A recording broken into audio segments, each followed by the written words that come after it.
Ons almagtige Hemelse Vader, ons dankie vir die wonderlike voorreg wat ons kan hê om tot U troon te kan nader.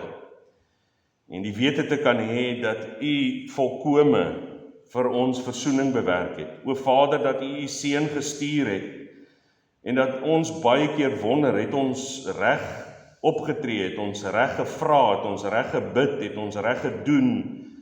Help ons om weg te kyk van onsself en na Christus te kyk wat alles volkome vervul het, omdat hy geen sonde gehad het nie. Daarom is ons geregtigheid nie gesetel in onsself nie, maar in ons Here Jesus Christus.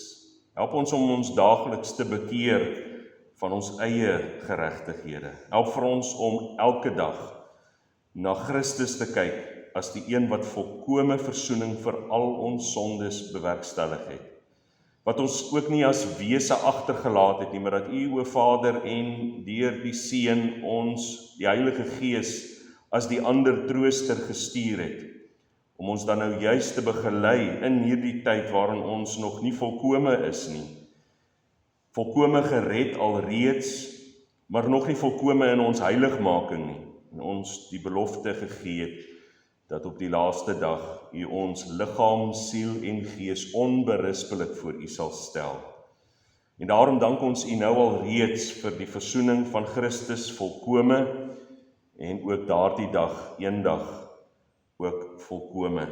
So bid ons dan ook, Here, dat ons aandag sal vestig op wat U ons uitgestuur het om met dankbaarheid te kan uitleef. Ons is afhanklik van U, want ons wil graag hê dat U naam verheerlik word. Hoe kan ons anders as om U naam groot te maak, terwyl U so 'n groot daad van verlossing in ons harte kom bewerkstellig het? En so wil ons dan ook hê dat hierdie wonderlike boodskap van die evangelie sal uitgaan in die ganse mensdom. Nie besonder met die mense wat ons skouers skuur, aan wie ons getuig van die heerlike verlossing wat daar in Christus is. Ons bid dat U hulle harte sal buig, omdat daar geen mens is wat U soek nie. Daar's niemand wat God soek nie, selfs nie een nie, sê U woord vir ons. En daarom sal dit alleen moontlik wees deur U wat die wil van mense buig oor die eenstemming U wil. Die engele staan met dadelike gereedheid reg om gehoor te gee aan U opdragte. Maar ons as mens is eiewillig en eiesinnig. Daarom het ons nodig vir U om ons te kom soek. Ons het nodig vir U om ons wil om te buig, sodat ons ook met dadelike gereedheid gehoorsaam kan wees aan die opdragte, soos wat die engele dan gehoorsaam is. Ons bid, Here, dat U aan ons voorsiening sal gee, nie net wat die heerlike en geestelike dinge aanbetref nie, maar ook die fisiese dinge, vir ons daaglikse brood. Ons is afhanklik van U om dit ook vir ons te skenk. Die blote feit dat ons geld in die bank het en kos in ons spense het, beteken nie dat ons vandag daardie voorregte kan geniet nie. Want U kan ons lewe van ons wegneem, of soos ons oor die televisie sien, hoe mense se lewens, hulle huise weggeneem word deur vloede, aardbewings, bespiewende berge, deur storms. Bid ons dan, Here, dat ons afhanklikheid nie op ons kosvoorrade sal wees nie, alhoewel U ons ook kom leer het om soos die mure wys te wees, wat hulle voedsel in die somer bymekaar maak. Daarom wil ons nie onverskillig wees om nie bymekaar te maak nie, maar ons wil nie ons vertroue plaas op wat ons self bymekaar maak nie, maar op U, uit U hand uit wat ons al hierdie dinge ontvang. Ons bid dan, Here, dat U ook met ons sal wees teen die sielevyand, die duiwel, wat rondloop soos 'n brullende leeu om te kyk wie hy kan verslind. Ons bid dat U ons sal staande hou teen daardie geestelike stryd en die geestelike oorlogvoering wat ons het. Help ons om nie vlees en bloed as die vyand te sien nie, maar juis hierdie owerhede en magte, bose geeste in die lig, om dan ons stryd te stry, oorwinning te kan verkry, omdat ons meer as oorwinnaars is deur Hom wat ons liefgehad het. Ons bid vir ons regering, wat dan ook diensknegte van die Here is, hulle wat U aangestel het om die goddelose te straf en die regverdige te beloon. Bid ons dan, Here, indien hulle dan nie hulle opdragte uitvoer soos hulle veronderstel is om dit te doen nie, bid ons dan dat hulle die woorde van die evangelie sal ontvang sodat hulle kan bekeer. En indien hulle nie wil bekeer nie, dan bid ons vir verligting. Ons bid vir ander leierskap om ons dan te begelei en leiers wat bereid is om wette vir die land af te vaardig wat in ooreenstemming is met U wette. Omdat U, o Christus, in die hemel opgevaar het, aan die regterhand van die Vader sit en nou besig is om te heers en U is besig om die mense van die verste uithoeke van die aarde af na U self te trek. En bid ons, Here, dat dit nie belemmer sal word deur die ongehoorsaamheid van konings en hooggeplaastes nie. Daarom bid ons vir hulle, ons bid vir genade, ons bid vir bekering, maar indien hulle nie bekeer nie, bid ons vir U sterke hand se ingrype. Ons bid, Here, dat U ons verligte oë van ons verstand sal gee, om die lengte en die breedte en die diepte van die heerlike boodskap van die evangelie te kan insien, om Christus te kan raak sien, omdat U woord uitgestuur het, juis om Christus aan ons bekend te stel, sodat ons kan weet dat hy ons verlosser is en dat hy gekom het om ons van ons sondes te verlos. Seën ons dan by die hoor van U woord, seën ons dan by die verklaring van U woord, en help ons, Here, om prakties hierdie woorde te hoor en te kan uitleef, tot verheerliking van U naam en tot uitbreiding van U koninkryk. Ons bid vir hulle wat geplaag is deur siekte en pyn en lyding en hartseer en ongelukke, dat ook elkeen van hierdie dinge tot hulle heil sal meewerk, omdat ons weet dat geen haar van ons kop sal val as U dit nie beskik het nie. Bid ons dat U ook vir hulle naby sal wees. En ons vra hierdie dinge nie omdat ons dit verdien nie, maar enkel alleen op grond van die groot genade in Jesus naam. Amen.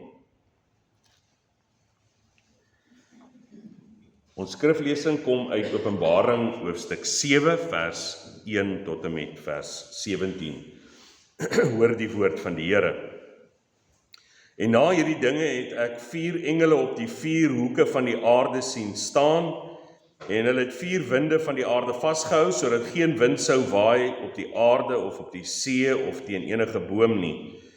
En ek het 'n ander engel sien opkom van die opgang van die son met die seël van die lewende God, en hy het met 'n groot stem geroep na die 4 engele aan wie dit gegee is om die aarde en die see te beskadig, en gesê, moenie die aarde of die see of die bome beskadig, voordat ons die diensknegte van ons God op hulle voorhoofde verseël het nie.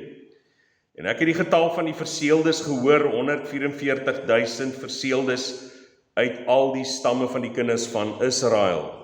Uit die stam van Juda 12.000 verseëldes, uit die stam van Ruben 12.000 verseëldes, uit die stam van Gad 12.000 verseëldes, uit die stam van Aser 12.000 verseëldes, uit die stam van Naftali 12.000 verseëldes, uit die stam van Manasse 12.000 verseëldes, uit die stam van Simeon 12.000 verseëldes, uit die stam van Levi 12.000 verseëldes, uit die stam van Isaskar 12.000 verseëldes, uit die stam van Sibulon 12.000 verseëldes, uit die stam van Josef 12.000 verseëldes, uit die stam van Benjamin 12.000 verseëldes.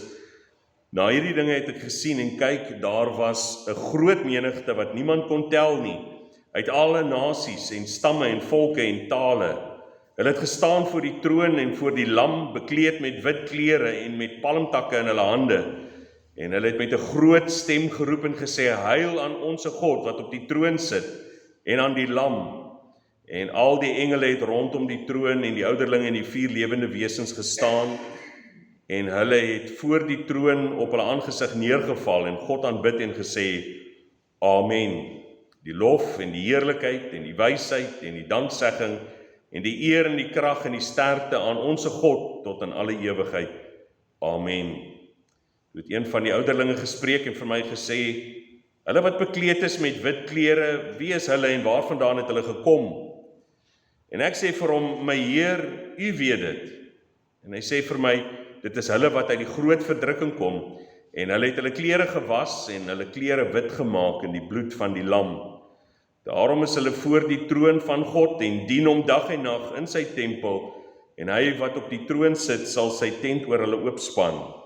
Hulle sal nie meer honger en nie meer dors hê nie, en nooit sal die son of enige hitte op hulle val nie, want die lam wat in die middel van die troon is, sal hulle laat wy en hulle na lewende waterfonteine lei, en God sal alle trane van hulle oë afvee.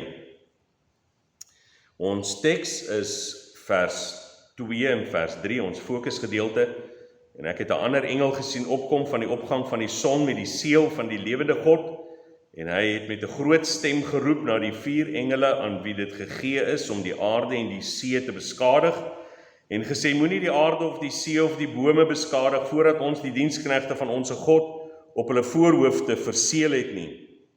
En die tema van ons boodskap, God verseël ons deur die versoening van sy seun. Leef gehoorsaam aan alles wat hy ons beveel het. God verseël ons deur die versoening van sy seun. Leef gehoorsaam aan alles wat hy ons beveel het. Nou in hierdie gedeelte het God dan mense verseël. Ons het 2 verskillende soorte groeperinge mense. Ons het diegene wat die 144.000 uitmaak, en dan het ons 'n groep mense wat so groot is, wat niemand kan tel nie. En nou wat beteken dit dat God sy mense verseël? Nou wanneer ons dit net binne in 'n Nuwe Testamentiese sin sien, dan gaan ons moeilik sin maak uit wat hierdie beteken. Maar wanneer ons na die Ou Testament gaan kyk, heel eerste na wat is die gedagte van verseëling, en hoe is dit gebruik in die Ou Testament? Dan sal ons sien dat die Here besig is om sy eiendom te seël, te beskerm, eintlik alreeds sy eiendom verseël het voordat die wêreld was, en dat hy sy eiendom bewaar, om dan sodoende vir ons te beskerm tot en met die volëinding van die wêreld, deur die verseëling van sy gees wat in ons is en vir altyd by ons sal wees. So daarom gaan ons kyk na wat beteken hierdie seël van God, wat beteken hierdie 144.000, en wat beteken dan hierdie skare wat niemand kan tel nie. En hoe is ons dan veronderstel om as verseëldes te lewe, anders as die wat in die wêreld is. Dit sal ons sien in die hand van ons tema. God verseël ons deur die versoening van sy seun, leef gehoorsaam aan alles wat hy ons beveel het. So in die Bybel sien ons verskeie plekke dat die gedagte van seëls gebruik word, en dit is sodat ons kan verstaan wat aan ons gekommunikeer word.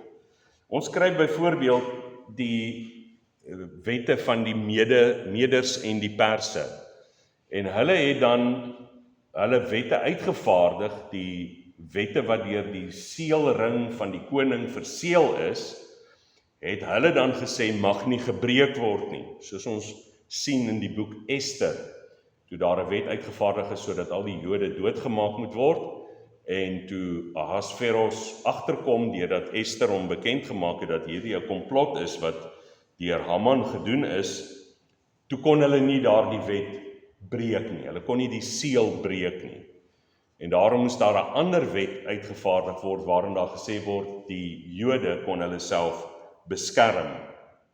Ook kry ons hierdie gedagte toe Daniël in die moeilikheid gekom het met die 120 landvoogde en die 2 ministers waarvan hy dan die 3de minister was, en koning Darius hom dan wou aanstel oor alles, het hulle vir hom en vir koning Darius 'n stryk gestel, en ons ken die verhaal en hoe Daniël dan in die leeukuil opgeëindig het. Dan sê die skrif vir ons dat koning Darius was bekommerd geweest dat iemand in die nag sou kom en die klip van die opening van die leeukuil sou wegrol en Daniël dan sou skade aandoen as hy nog lewendig was. Daarom het hulle dit verseël met die koning se ring, en ook die owerstes wat daar was met hulle ringe verseël het, en sodat niemand kon raak aan daardie klip nie. So ons kry al hierdie gedeeltes in die skrif van seels en verseeling. Maar dan kry ons ook die verseeling wat ons in die boek van Esegiel sien, die merk, en hierdie stem baie ooreen, Esegiel hoofstuk 9, met wat ons hier in Openbaring lees. In Esegiel hoofstuk 9 is dit dat die eerste groep ballinge is weggeneem van Jerusalem af. So dis nou omtrent 700 jaar voor dit wat ons hier lees in die boek Openbaring, het die Babyloniërs dan gekom om of meer dan 600 jaar omtrent, het hulle gekom om die mense van Juda in ballingskap weg te voer. So daar was 'n eerste wegvoering in ballingskap, en dan die wat oorgebly het nie geluister nie, en hulle het gerebelleer. En Jeremia het vir hulle gepreek en vir hulle gesê dat hulle moet gehoor gee aan Nebukadneser, hulle nek plaas onder die juk van Nebukadneser, hulle wou nie luister nie. En nou praat die Here met Esegiel wat nou in Babel is, en hy sê, kom ek wys jou 'n visioen wat ek gaan doen met die oorblywendes wat in Jerusalem is, wat nie wil luister nie. En dan gee die Here vir hom hierdie visioen, Esegiel hoofstuk 9 vanaf vers 2 tot 7. En kyk, 6 manne kom met die pad van die boonste poort wat na die noorde toe lei, en elkeen met sy wapen in sy hand om mee te verbrysel, en onder hulle een man wat met linde bekleed was, met 'n skrywer se inkpot aan sy heupe, en hulle het gekom en vlak by die koperaltaar gaan staan. En die heerlikheid van die God van Israel, het opgestyg van die gerub waar dit op was, na die drempel van die huis toe, en hy het na die man geroep, wat met linne bekleed was, wat die skrywer se inkpot aan sy heupe gehad het. En die Here sê vir hom, trek dwars deur die stad, dwars deur Jerusalem, en maak 'n teken op die voorhoofde van die manne wat sug en steun oor al die gruwels wat daarin gedoen word. Maar die ander sê hy voor my ore, trek agter hom aan deur die stad en slaan. Laat julle oog nie verskoon nie en moenie spaar nie. Slaan dood grysaards, jong manne, jong dogters en kinders en vroue tot vernietiging toe. Maar raak aan niemand op wie die teken is nie, en begin by my eiendom, by my heiligdom. En hulle het begin by die manne, die oudstes wat voor die huis was, en hy sê vir hulle, verontreinig die huis en maak die voorhoewe vol met mense wat verslaan word. Trek uit, en hulle het uitgetrek en geslaan in die stad. So ons sien hier 'n baie duidelike ooreenstemming van wat gebeur het in die tydperk van die Babyloniese ballingskap, en dat Babel stuur dan nou manne van Nebukadneser om hierdie rebellie vir eens en vir altyd plat te druk. Maar die Here kom en hy merk diegene wat in heiligheid die aangesig van die Here soek, met opregtheid, wat sug en steun oor die ongeregtigheid wat in die stad is. En ek het nou nie tyd om daarby in te gaan nie, maar kan nie onthou hoe Lot gesig en gesteun het oor Sodom en Gomorra, en hoe die Here hom uitgelei en beskerm het. Sy vrou natuurlik het in 'n soutpilaar verander, maar hoe die Here hom uitgelei het, en hier sien ons dan in 'n groter mate hierdie beskerming van die wat gemerk is. En nou kom ons by die 144.000 gemerktes, want die Here het dan nou in die Ou Testament vir ons 'n voorbeeld gegee van hoe hy sy kinders, sy ware kinders beskerm het. Die huigelaars is dan nie gemerk nie, die huigelaars is uitgewis. En in die tydperk van die verkondiging van die evangelie, ons weet dat mense, die meeste van die Judaiseerders, die meeste van die Jode het Christus verwerp, maar daar was tog diegene wat tot bekering gekom het. In Handelinge 2 lees ons van 3000 mense wat tot geloof gekom het. En dan lees ons daarna dat die getal gelowiges het elke dag gegroei, want die Here het daagliks by die gemeente gevoeg die wat gered is, Handelinge 2 vers 47. So die kerk het bly groei en bly groei. En daarna het dit gegroei tot 5000. Handelinge 4 vers 4. En daar's 'n verskil in, het die getal van 3000 na 5000 gegroei, of was dit 5000 ekstra wat bygekom het? En dit is in die oorspronklike nie vir ons baie duidelik watter een van die twee dit is nie. Dit is waarskynlik moontlik dat dit 5000 ander gelowiges wat dan die totaal van gelowiges tot by 8000 sou vermeerder het. En dan Handelinge 4 vers 32 sê vir ons, en die menigte van die wat gelowig geword het, was een van hart en een van siel, en die een het gesê dat iets van sy besitting sy eie was nie, maar hulle het alles in gemeenskap gehad. So nou word daar gepraat nie net van 8000 mense nie, maar dit het gegroei tot 'n getal waar daar vir ons gesê word, menigte, die menigte. Handelinge 5 vers 14, en daar is meer en meer gelowiges in die Here bygevoeg, menigtes van manne sowel as vroue. En so sien ons dat die kerk gegroei het en gegroei het. Dit wat hier gebeur is dan in 'n tyd waar die 4 engele op die 4 uithoeke van die aarde staan.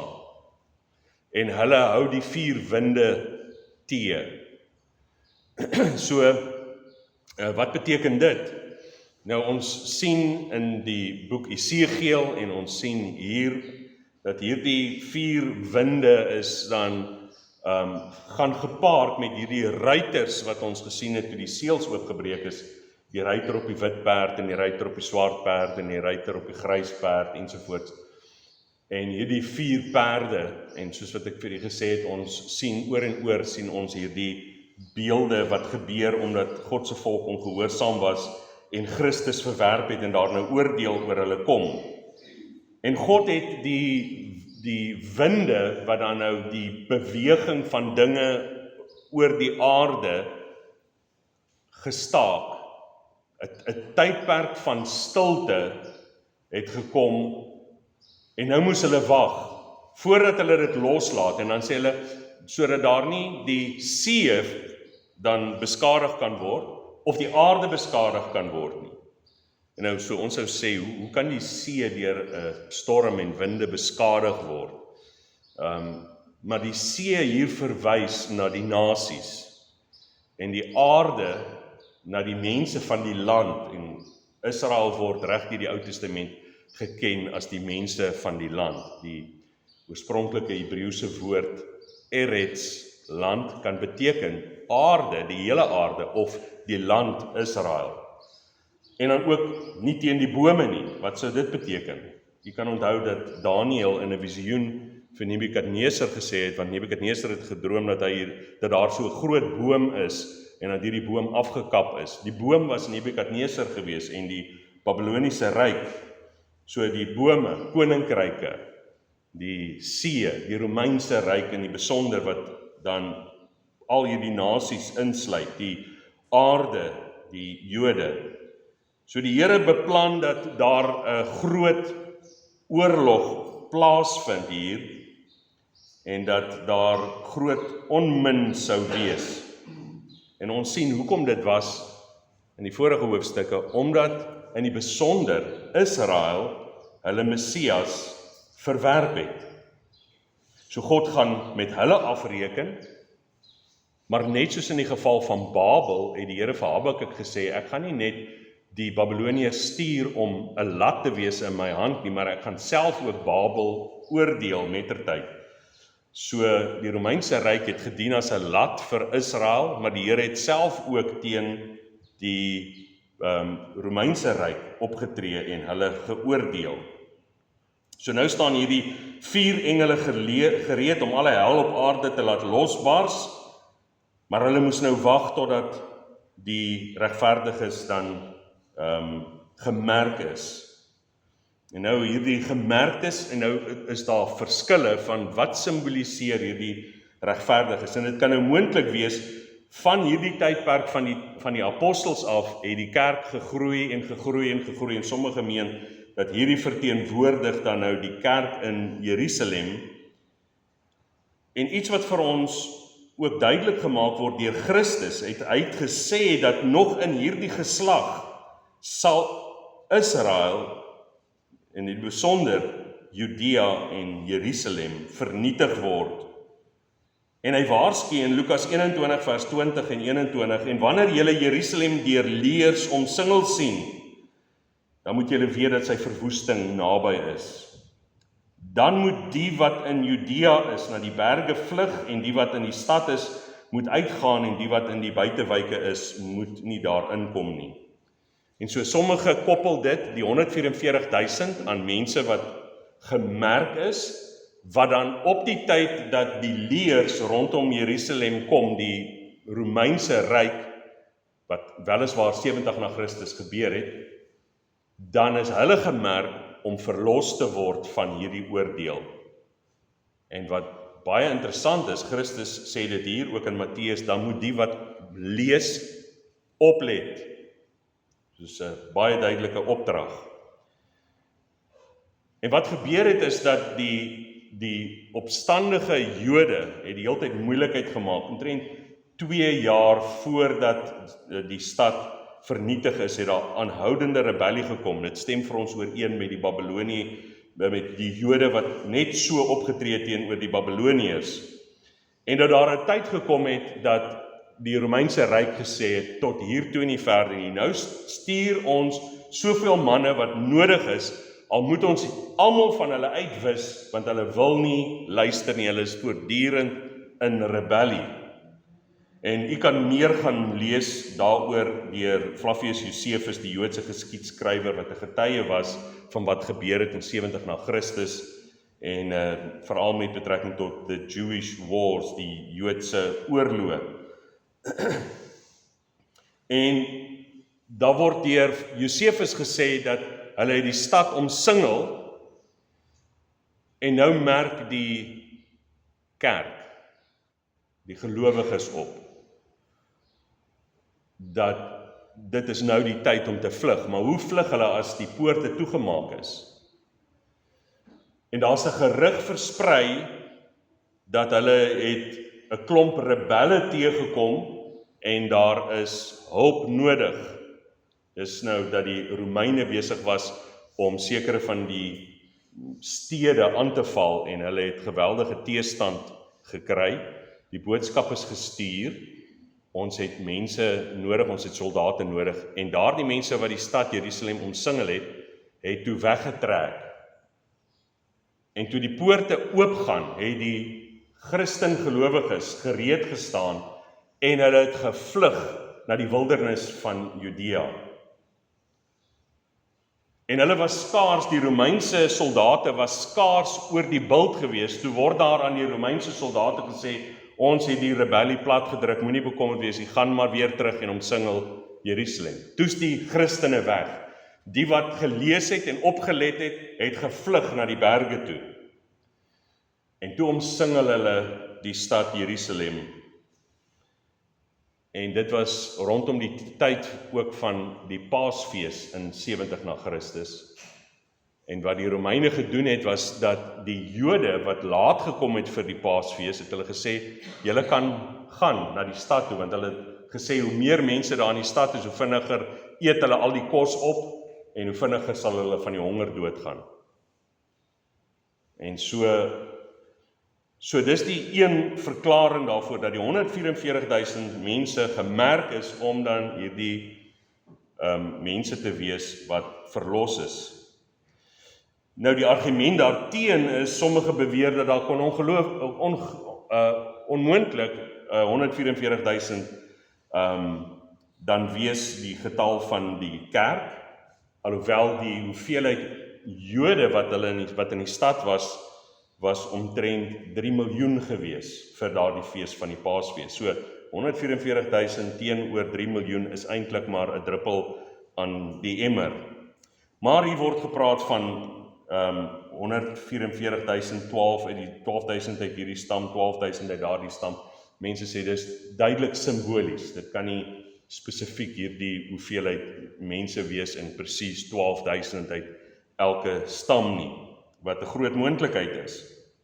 Daarom sê ek vir u wat die opsies is, want dis moeilik vir ons om te bepaal oor wat die regte verklaring is. So sommige sê wel, dit verteenwoordig dan al die gelowiges van daardie tyd, en sommige sê nee, dit verteenwoordig eintlik al die gelowiges van die Ou Testament. Dit verteenwoordig al die gelowiges van die Ou Testament. Nou, selfs daarmee is 'n probleem, omdat daar baie is wat gelowig was wat nie Jode was nie. Soos byvoorbeeld, Henok was nie 'n Jood nie, Noag was nie 'n Jood nie, selfs Abraham en Isak was nie Jode nie, alhoewel hulle die vader van hulle was, en Job was nie 'n Jood gewees nie, en so daar's baie gelowiges, Melkisedek en ander, daar was baie wat nie Jode was nie, en hoe word hulle dan uitgelaat uit hierdie prentjie uit? So daar's argumente vir en teen, en ek dink die hele gedagte is daardeur dat God op 'n manier sy eiendom merk, en dan is daar diegene wat glo nee, dit sluit ook die Nuwe Testamentiese heiliges, sluit dit in. Nou ek dink nie dit is die Nuwe Testamentiese heiliges wat ook ingesluit word nie, want net daarna sien hy 'n skare wat niemand kan tel nie, uit elke stam en nasie. En dit lyk meer asof ons hier praat van die kerk. Aan die een kant Israel, gemerk, 144.000, het sy dit op daardie tyd, het sy of dit verteenwoordigend is van die hele Ou Testamentiese tydperk. En so jy kan sien, die verklaring, dis moeilik om te verklaar, maar wat leer ons hieruit? Ons leer hieruit dat God sy eiendom en sy verseeldes beskerm en bewaar. Ten spyte van die feit dat ons ook gelees het van die martelare wat daar by die troon, by die altaar geroep het dat God sal oordeel. So ons het kinders van God wat bewaar word van die oordeel, van sulke gevalle waar daar oorlog is ensovoorts, maar ons het tog ook mense wat doodgemaak word, soos die martelare. Maar die martelare wat sterf self is ook veilig en is by die Here en word deur die Here self getroos.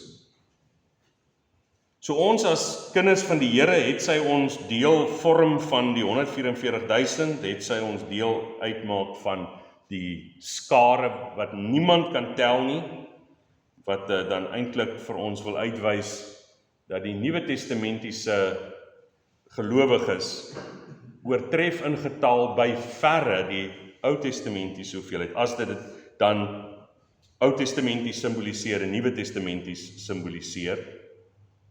En hulle word dan nou pertinent, vra die engel dan vir Johannes, wie is hierdie mense wat dan se klere in die bloed van die lam gewas is?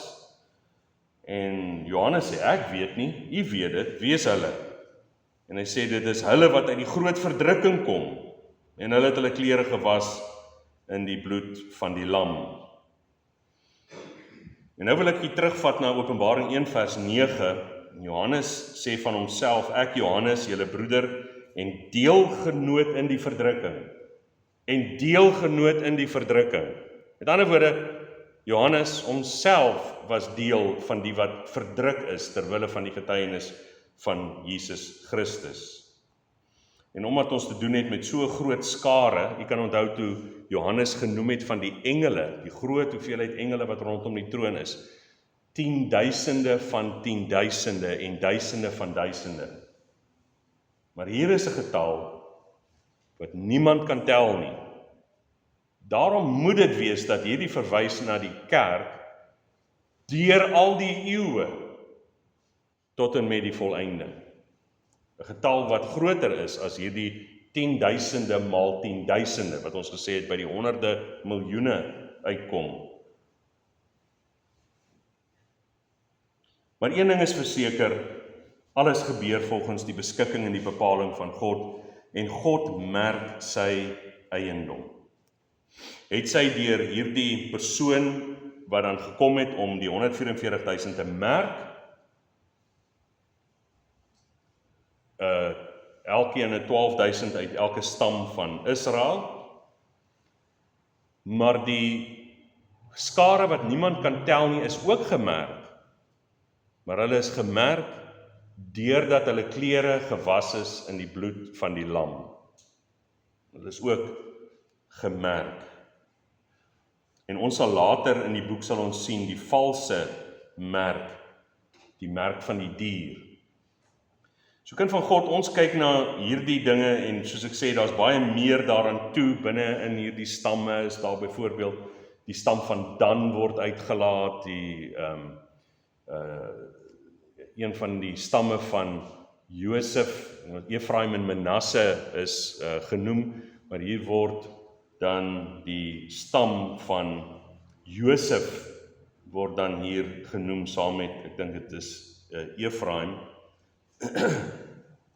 En so beide word nie genoem nie, so hoekom word hierdie twee, een stam van Josef of 'n halwe stam van Josef en dan die stam van Dan, hoekom word hulle uitgelaat en daar's verskeie argumente wat dit ook kan betref. Ons het nie tyd om in detail daarin te gaan. Ek wil net hê jy moet weet dat daar baie meer daaraan toe is wat in hierdie boeke beskryf word. Maar ek wil kom by die punt dat die Here verseël ons.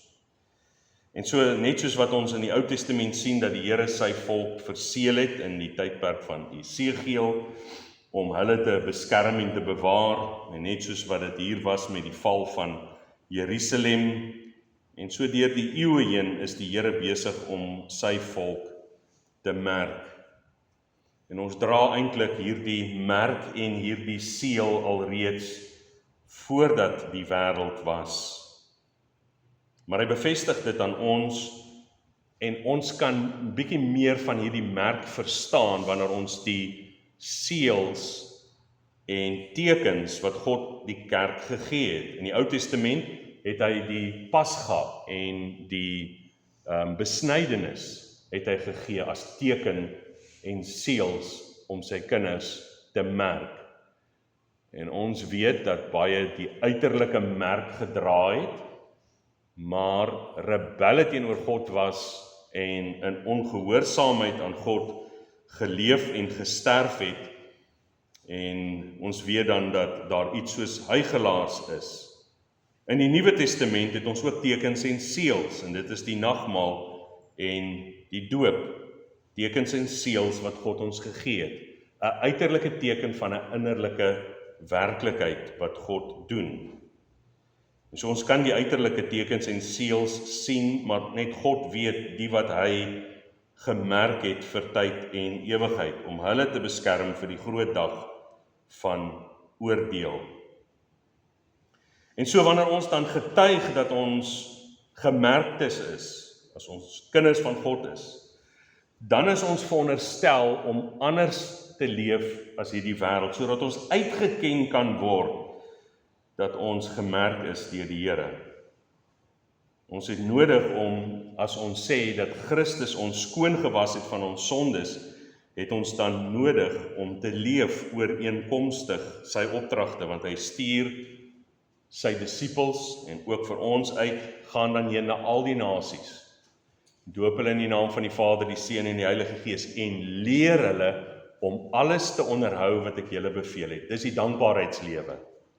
Die dankbaarheidslewe wat vloei uit die feit dat ons deur die bloed van Christus gemerk is. Hoe is ons veronderstel om te leef? Ons is veronderstel om te leef volgens alles wat Jesus ons beveel het. En wat is dit? Jesus sê, as julle my liefhet, hou my gebooie. Dis die gebooie, dis nie iets vreemds nie.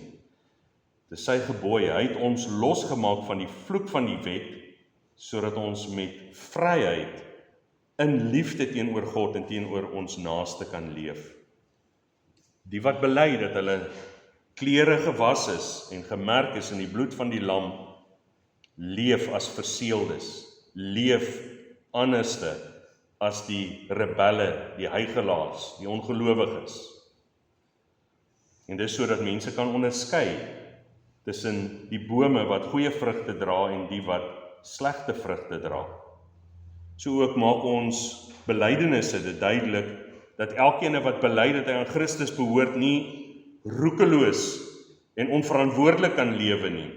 Heidelberg Katekismus Sondag 32 en dan die Nederlandse geloofsbelijdenis artikel 24, die Dordtse leerreëls hoofstuk 1 paragraaf 13 waarsku ons om nie te sê dat ons aan die Here behoort, maar dan leef ons roekeloos en ons sê nou kan ons leef soos ons wil nie, want dis wat die Rooms-Katholieke kerk, die protestantse kerk beskuldig het. Hulle glo dat hulle uit genade alleen gered word, so nou kan hulle leef soos hulle wil. Nee, ons leef nie roekeloos en ons getuig dat ons deur die bloed van Christus losgekoop is, sodat ons meer na die beeld van Christus gelykvormig gemaak word. En so daarom is die merk wat God ons gee, verseker ons nie dat ek en jy nie gemartel en doodgemaak sal word nie. Maar die seël wat God ons gegee het, is 'n innerlike seël. En dis die seël wat hy gesê het, bedroef nie die Heilige Gees van God nie, deur wie julle verseël is tot die dag van verlossing. Efesiërs 4 vers 30. Ons het die Heilige Gees in ons. Ons het die Heilige Gees wat ons lei. Ons het die Heilige Gees wat ons begelei, wat ons troos, maar ook wat ons vermaan om ooreenkomstig die gebooie van die Here te wandel. Omdat ons losgekoop is, nie op grond van enigiets wat ons gedoen het nie, maar op grond van dit wat Christus gedoen het. Daarom leef ons 'n lewe van dankbaarheid. En ons kan nie na mekaar kyk en sê, hierdie een dra die seël en daardie ene dra nie die seël nie. Ons weet dat die disippels het heeltemal verkeerd gehandel toe hulle gedink het dat Judas in die aand uitgegaan het om vir die armes brood te gaan koop terwyl hy besig was om Jesus te wil verraai. En sodoende kan mense teenoor mekaar kyk en sê, hierdie ene kan nie gelowig wees nie, daardie ene kan nie gelowig wees nie, maar ons weet, Dawid het grootliks geval, Petrus homself het grootliks geval, Simson het grootliks geval, Gideon het geval, baie van God se kinders het geval. Dit beteken nie dat hulle nie gemerktes is nie, maar ons sien by hulle berou en bekering. Dis net God alleen wat weet die wat hy gemerk het. 2 Timoteus 2 vers 19, ewenwel die fundament van God staan vas met hierdie seël. Die Here ken die wat syne is. En laat elkeen wat die naam van Christus doen, afstand doen van die ongeregtigheid. So kind van God, laat ons dan leef ooreenkomstig die belydenis dat ons verseëldes van God is. 'n Verseëling wat ons bewaar dat ons nie verlore sal gaan nie. Dat wanneer ons dan voor God verskyn, daar geen veroordeling vir ons is wie in Christus Jesus is nie. Vir die wat wandel na die Gees en nie na die vlees nie. Ons word sonder verdienste van ons kant af gered. Maar die kenmerk is 'n dankbaarheidslewe. Soos ons gesien het in ons tema, God verseël ons deur die versoening van sy Seun. Leef gehoorsaam in alles wat hy ons beveel het. Kom ons bid saam. Ons almagtige Hemelse Vader, ons nader tot U troon. Ons dank U Here dat U ons die verseëling van U Gees gegee het, om ons vas te hou, selfs baie keer wanneer ons dan struikel en val, dan help U ons op, want die regverdige struikel en val 7 maal en staan weer op, maar die goddelose struikel en val in die ongeluk. En bid ons dan Here, terwyl ons dan vervolging in die gesig staar as kinders van God, dat ons nie bevrees sal wees nie, want selfs die dood kan ons nie skei van U liefde nie. Die dood kan ons selfs nie skei van die verseëling waarmee U ons verseël het deur U Gees nie. Ons bid dat ons niks sal vrees nie. Ons bid dat ons in ons harte hierdie dankbaarheid sal hê vir die onverdienstelike versoening wat U ons deur Christus gee. En laat hierdie fontein, die Heilige Gees wat U in ons harte gegee het, opborrel en oorloop in ons harte, sodat die lewe van dankbaarheid duidelik kan word vir almal wat na ons kyk, sodat die wêreld na ons as kerk kan kyk en sien en weet dat ons u disippels is, omdat ons liefde onder mekaar het. Laat ons liefde vir u en liefde vir ons naaste duidelik word. En bid ek, Here, dat u ons sal help om deur u Gees berou oor ons sonde te hê en ons te bekeer van dit wat verkeerd is. En sodat ons kan lewe ooreenkomstig u woord. Ooreenkomstig dit wat Christus vir ons gesê het om almal te leer alles wat u beveel het, sodat ons daarin kan wandel. In Jesus naam vra ons dit. Amen. Ons het nou geleentheid om die Here te dien met ons offergawes.